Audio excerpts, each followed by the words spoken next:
नेकी का बदला। एक गांव में एक गरीब लड़का आमिर रहता था।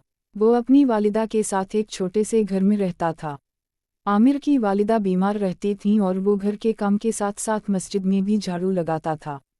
उसे इस काम के बदले में थोड़ी सी रकम मिलती थी जिससे वो अपनी वालिदा की दवाएं खरीदता था। एक दिन जब वो मस्जिद की सफाई कर रहा था, उसे एक बूढ़े शख्स नजर आए जो मस्जिद के बाहर बैठे थे। वो बहुत थके हुए लग रहे थे। आमिर ने देखा कि उनके पाँव में चोट लगी है। वो फौरन अपना काम छोड़कर उनकी मदद के लिए गया। आप ठीक तो हैं बाबा जी? आमिर ने पूछा। बूढ़े शख्स ने कमज़ोर आवाज़ में जवाब दिया, बेटा मैं दूर से आया हूँ और रास्ते में गिर गया। मेरे पाँव में चोट आ गई है। आमिर ने फौरन अपनी जेब से रुमाल निकाला और उनके जख्म को साफ किया। फिर वो दौड़कर घर गया और अपनी वालिदा की दवाई से मरहम ले आया। इसने बूढ़े शख्स के जख्म पर मरहम लगाया और पट्टी बांध दी। अल्लाह आपको खैर दे बेटा, बूढ़े शख्स ने दुआ दी। आमिर ने मुस्कुरा कर कहा, ये तो मेरा फ़र्ज़ था बाबा जी। हमारे नबी सल्लल्लाहु अलैहि वसल्लम ने हमें सिखाया है कि हमें हमेशा दूसरों की मदद करनी चाहिए। बूढ़े शख्स ने आमिर के सर पर हाथ रखा और कहा, तुमने मेरी मदद की है, अल्लाह तुम्हारी मदद करेगा। अगले दिन जब आमिर मस्जिद पहुंचा तो उसे एक ख़त मिला। ख़त में लिखा था कि वो बूढ़े शख्स दरअसल शहर के एक बड़े ताजिर थे जो भेस बदलकर लोगों की परख करते थे। इन्होंने आमिर की नेक दिली और मदद से मुतासिर होकर उसे अपने कारोबार में नौकरी की पेशकश की थी।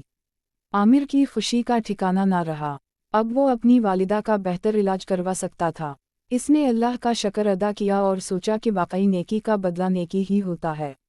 वक्त गुजरता गया और आमिर ने अपनी मेहनत और ईमानदारी से काम किया। ताजिर साहब इससे बहुत खुश थे। इन्होंने आमिर को अपने बेटे की तरह समझा और उसे कारोबार की बारीकियां सिखाईं।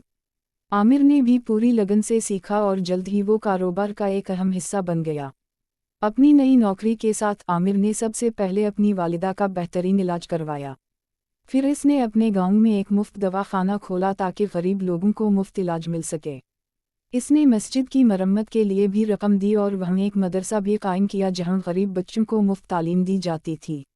आमिर अक्सर बच्चों को नसीहत करता, देखो बच्चों, अल्लाह ताला हर नेक काम का बदला देता है।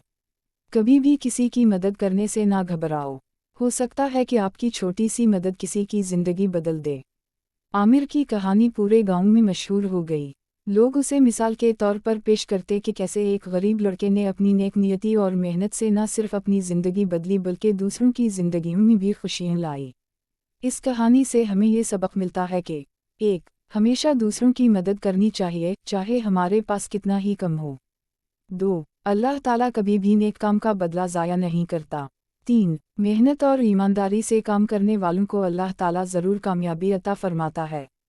4. जब हम दूसरों की मदद करते हैं तो अल्लाह ताला हमारी मदद करता है। 5. कामयाबी मिलने के बाद दूसरों की मदद करना नहीं भूलना चाहिए। इस कहानी के आखिर में आमिर की वालिदा ने अपने बेटे से कहा, बेटा तुम्हारी कामयाबी का राज यही है कि तुमने कभी भी अल्लाह को नहीं भूला और हमेशा दूसरों की मदद की। आमिर ने जवाब दिया, अम्मी जान, ये सब अल्लाह का फजल है और आपकी दुआओं का नतीजा है। मैंने बस वही किया जो हमारे दीन ने हमें सिखाया है।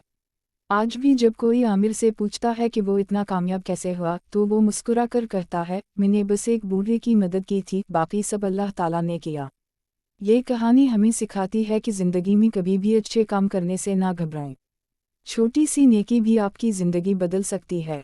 हमेशा याद रखें कि अल्लाह ताला हर नेकी का बदला देता है, चाहे वो कितनी ही छोटी क्यों ना हो। अल्लाह ताला हम सबको नेक काम करने की तौफीक अता फरमाए और हमें दूसरों की मदद करने वाला बनाए। आमीन।